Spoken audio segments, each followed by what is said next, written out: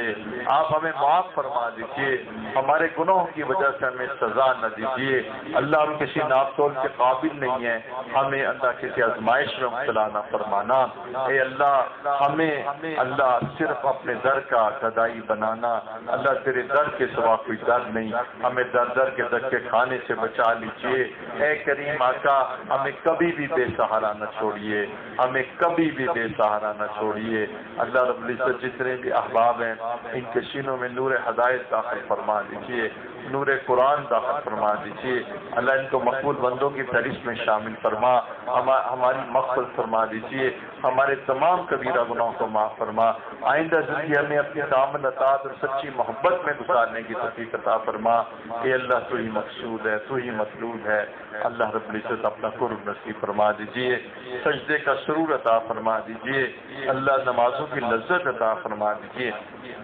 راتوں کو اٹھ کر مناجات کی چاشنی نصیب فرما، اللہ رب العزت ہمارے اس مجلس ذکر میں کوئی ایسا شخص نہ چھوڑیے کہ جس کی آپ نے مغفرت نہ فرمائی ہو، جس کو آپ نے معاف نہ فرمایا ہو، جس کو گناہوں کی وجہ سے آپ نے معاف نہ فرمایا ہو، اللہ رب العزت آپ کی شان کریمی اور رحیمی سے بعید ہے کہ آپ گناہگاروں کو معاف نہ فرمائیں، یہ گناہگار آپ کے سامنے ہاتھ اٹھا کر اللہ اپنے تمام گناہوں کی مغفرت چاہتے ہیں، پھر آپ ان کو معاف فرما دیجیے، پھر آپ ان سے رحم فرما دیجیے، ان کے دلوں کی طرف ایک نگاہ کرم فرما دیجیے، دلوں کے روگ دور فرما دیجیے، دلوں کا تزکیہ فرما دیجیے، اللہ قلوب کا تزکیہ فرما دیجیے، اپنے مقبول بندوں کی فہرست میں شامل فرما لیجیے، ہماری اس مجلس میں اے کریم آقا کسی ایک کو بھی رد نہ فرمائیے، کسی ایک کو بھی رد نہ فرمائیے، آنے والوں کو اپنے مقبول بندوں میں شامل فرما، کسی ایک کو بھی رد نہ فرما، اور دین سے واپس حصہ نصیب فرما، جب نزا کا عالم طاری ہو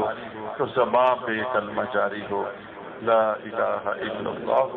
محمد رسول اللہ، جزا اللہ عنا محمد وآلہ وصلی اللہ علی النبی الأمی، ربنا تقبل منا انک انت السمیع العلیم، وصلی اللہ تعالی علی خیر خلق محمد وآلہ وصحبہ اجمعین برحمتک۔